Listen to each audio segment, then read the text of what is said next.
आज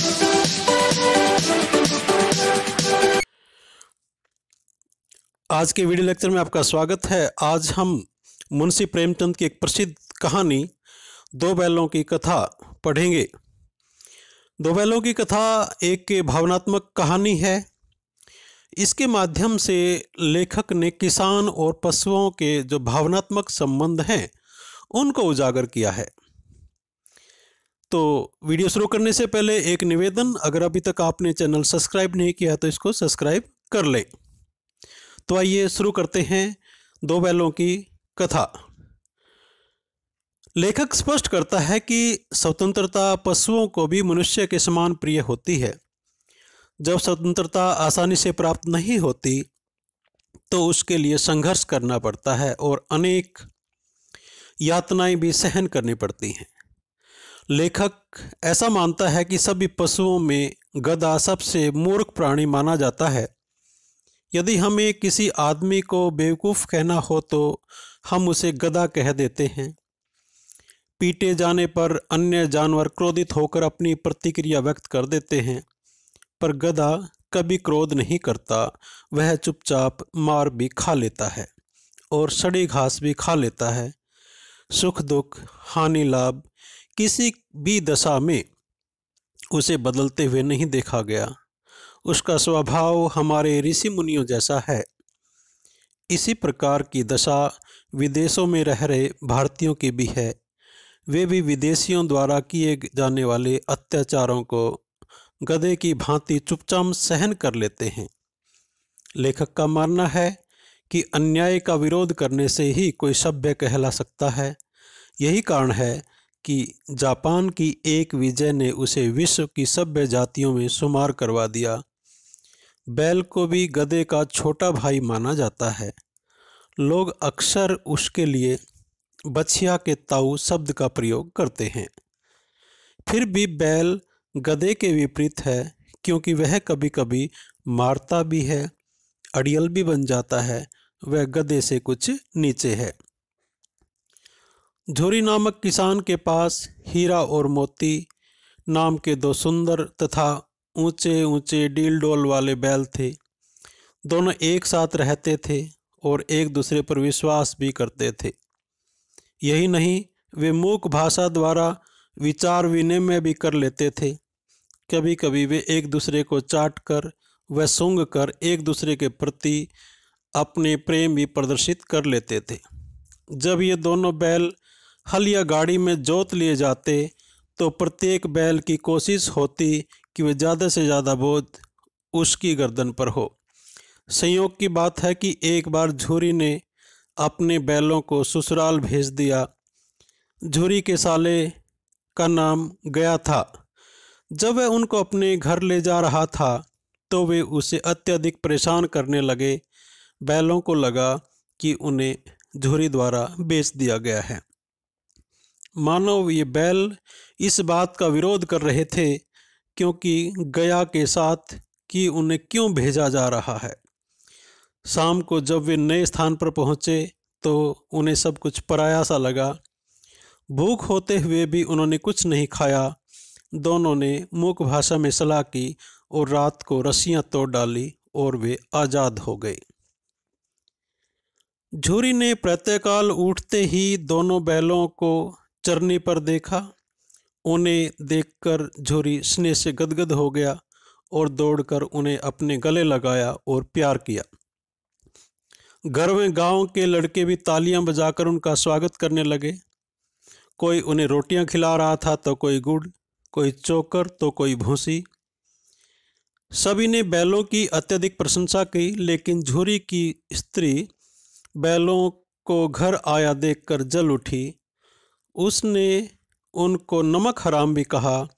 तब झूरी ने कहा, यदि इनको वहाँ चारा मिलता तो ये क्यों भागते। लेकिन झूरी की पत्नी क्रोधित होकर बोली, अब वह उन्हें खली और चोकर खाने को नहीं देगी, केवल सूखा भूसा ही मिलेगा। पशुओं ने देखभाल करने वाली ने कहा, वह चोरी से थोड़ी सी खली और डाल दे, पर झूरी की पत्नी के डर से वह नहीं माना। अगले दिन झूरी का साला गया, फिर से बैलों को अपने साथ ले गया, लेकिन अब की बार उन्हें गाड़ी में जोत कर चला। यद्यपि मोती ने गाड़ी को सड़क से गिराने की कोशिश की, पर हीरा ने संभाल लिया। शाम को गया ने दोनों को मोटी रस्सियों से बांधा, सूखा भूसा डाल दिया, लेकिन अपने बैलों को खली और चूरी सब डाली। दोनों बैलों ने नांद की ओर आंख उठाकर भी नहीं देखा।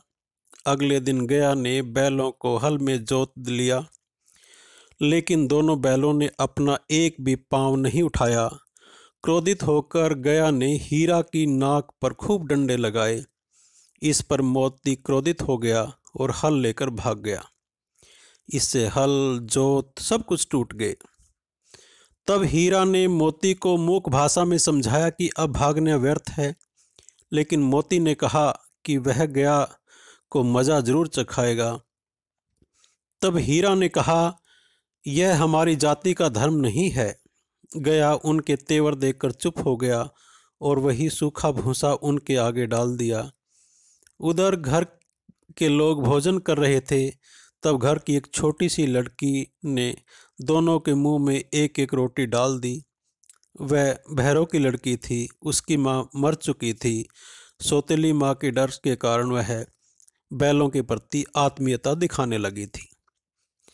गया प्रतिदिन बैलों को दिन भर जोतता, बैलों को डंडे मारता, शाम को थान पर बांध देता। रात को वही बालिका उन्हें 2 रोटियां खिला देती। उसकी आंखों में विद्रोह की भावना भरी हुई थी। मोती ने हीरा से घर के किसी एक व्यक्ति को मारने की बात कही, लेकिन हीरा ने उसे समझा बुझाकर शांत कर दिया। अब दोनों घर से भागने की योजना बनाने लगे। एक रात को लड़की ने दोनों की रस्सियां खोल दी और शोर मचाने लगी कि बैल भागे जा रहे हैं। गया ने तुरंत उनका पीछा किया, पर व्यर्थ था। भागते भागते वे दोनों रास्ता भूल गए। दोनों भूख से व्याकुल थे, अतः वे एक नए गांव में मटर के खेत खाने लगे। जब दोनों का पेट भर गया तो दोनों मस्ती में खेलने लगे। जब दोनों बैल मस्ती कर रहे थे तो उन्हें सामने से एक सांड आता दिखाई दिया। मोती ने यहाँ से भागने की सलाह दी, लेकिन हीरा ने कहा, भागना कायरता है। दोनों ने मिलकर योजना बनाई कि हीरा सामने से भिड़ेगा और मोती पीछे से वार करेगा।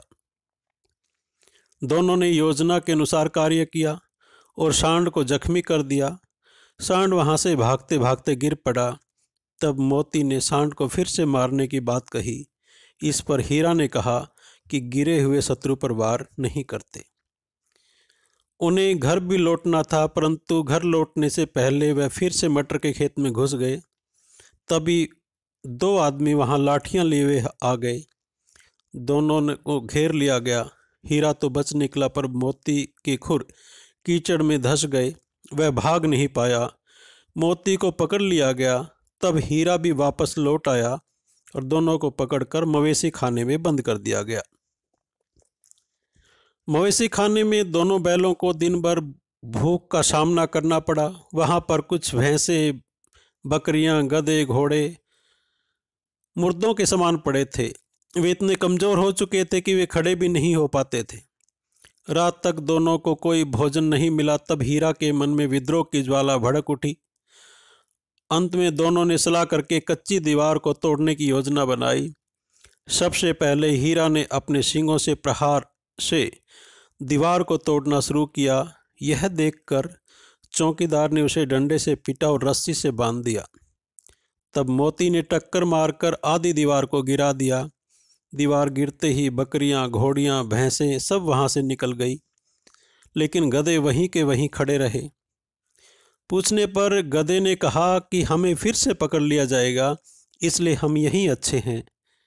मोती ने हीरा की रस्सी को तोड़ने का प्रयास किया, पर तोड़ नहीं सका। हीरा ने मोती को वहां से चले जाने को कहा, पर मोती नहीं गया। उसने गधे को सींग मार मार कर वहां से भगा दिया। वह हीरा के पास आकर सो गया। सवेरे होने पर मोती की खूब पिटाई की गई और उसे मोटी रस्सियों से बांध दिया गया।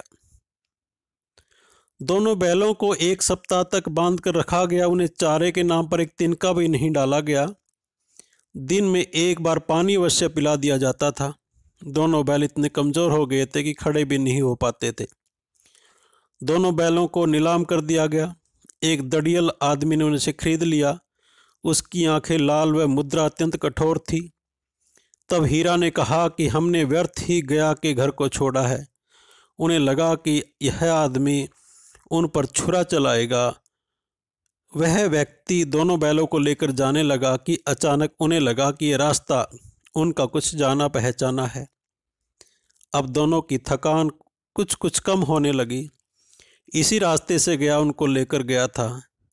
वही खेत थे, वही बाग, वही गांव नजर आने लगे और उन्हें वही कुआं नजर आया जिस पर वह पुर चलाने आया करते थे। यह सब देखकर मोती ने हीरा से कहा कि घर अब नज़दीक आ गया है। आखिर दोनों जो बछड़े के समान कुलेले मारते हुए घर की ओर दौड़ने लगे। दौड़कर दोनों थान पर आकर खड़े हो गए। दड़ियल भी उनके पीछे पीछे चला आ रहा था। झूरी दीवार पर बैठा धूप सेक रहा था। उसने दौड़कर दोनों बैलों को गले से लगा लिया और रोने लगा। दड़ियल ने आकर दोनों बैलों की रस्सियों को पकड़ लिया और कहा कि वह उन्हें मवेशी खाने से खरीद कर लाया है। जब वह बैलों को जबरदस्ती ले जाने लगा तो मोती ने उसको सींग मारा और उसका पीछा करने लगा। दड़ियल डरकर भाग गया। गांव के बाहर पहुंचकर उसने गालियां दी और पत्थर फेंकने लगा। गांव के लोग यह सब तमाशा देखकर हंसने लगे। अतः दड़ियल वहां से चला गया। तब हीरा और मोती ने फिर से मूक वार्तालाप किया। दोनों के लिए खाने का प्रबंध हो गया। अब झूरी ने दोनों को सहलाया। उसकी पत्नी ने उन दोनों को प्यार से चूमा।